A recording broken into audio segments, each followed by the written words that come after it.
Penggunaan analogi adalah teknik berpikir di mana satu situasi atau konsep yang lebih akrab digunakan sebagai titik referensi untuk memahami atau menjelaskan situasi atau konsep lain yang kurang familiar atau lebih kompleks. Analogi sering digunakan untuk menjembatani kesenjangan pemahaman dengan menarik kesamaan antara dua hal yang tampaknya berbeda.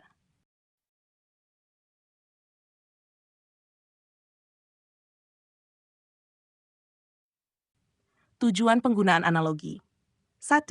Menyederhanakan konsep yang kompleks.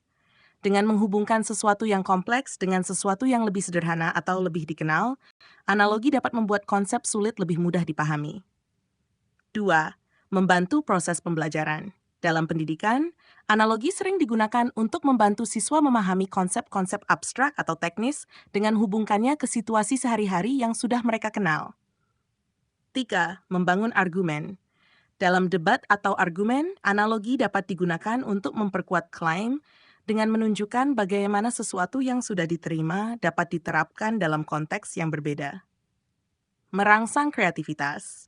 Analogi juga bisa merangsang pemikiran kreatif dengan menghubungkan ide-ide dari berbagai bidang atau disiplin ilmu, sehingga memungkinkan munculnya solusi baru.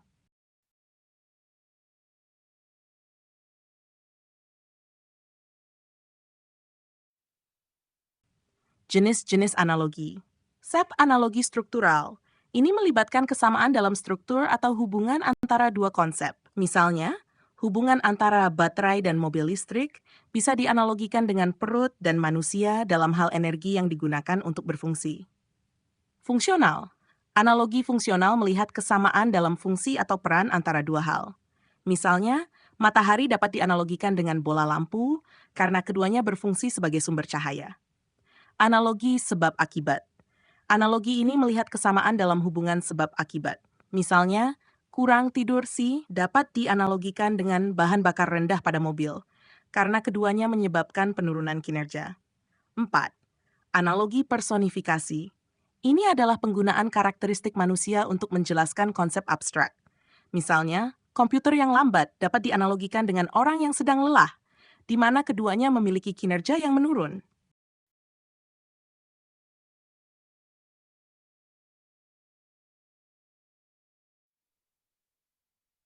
Langkah-langkah menggunakan analogi. 1. Identifikasi konsep atau masalah. Mulailah dengan memahami konsep atau masalah yang ingin dijelaskan atau diselesaikan. Pastikan Anda memiliki pemahaman yang jelas tentang elemen-elemen utama dari konsep tersebut. 2.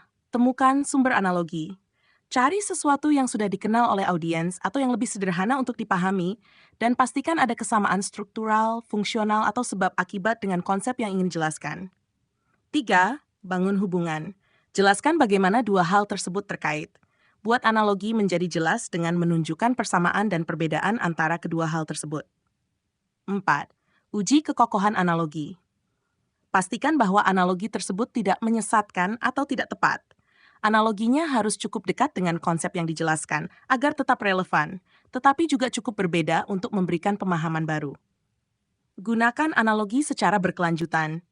Setelah memperkenalkan analogi, Anda bisa terus merujuk kembali padanya untuk memperjelas ide dan memastikan konsistensi dalam penjelasan.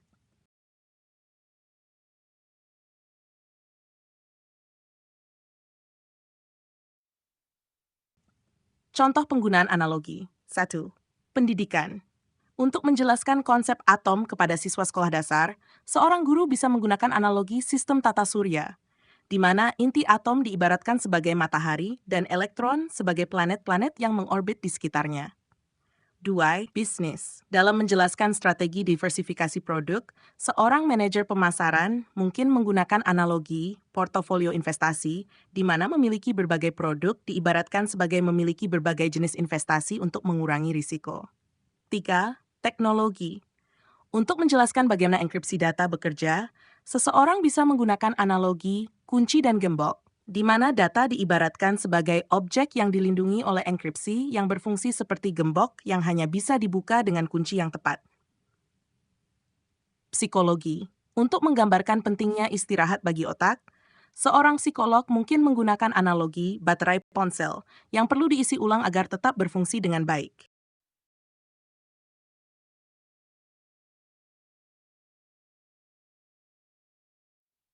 Keuntungan penggunaan analogi. 1.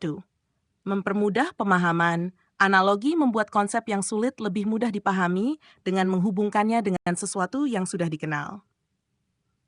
Meningkatkan daya ingat. Menggunakan analogi dapat membantu audiens mengingat informasi lebih baik karena mengaitkannya dengan sesuatu yang akrab. 3. Mendorong pemikiran kreatif. Analogi seringkali membuka cara berpikir baru dengan menghubungkan ide-ide dari berbagai disiplin ilmu atau konteks. Mat. Membangun argumen yang kuat. Analogi yang baik dapat memperkuat argumen dengan menunjukkan bagaimana prinsip yang sama berlaku dalam situasi yang berbeda.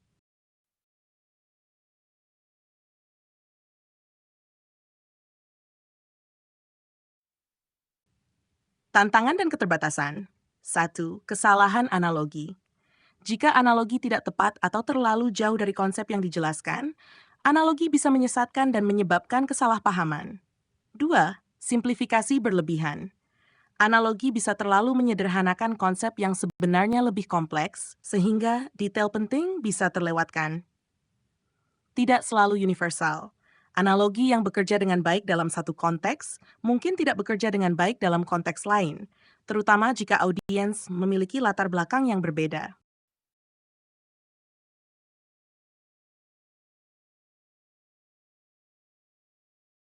Kesimpulan, penggunaan analogi adalah alat yang efektif untuk memfasilitasi pemahaman, mendorong kreativitas, dan membangun argumen.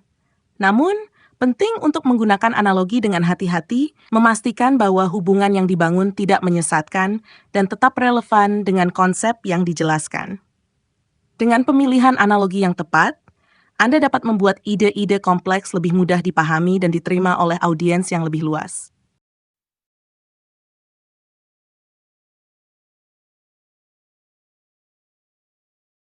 Demikian, semoga bermanfaat.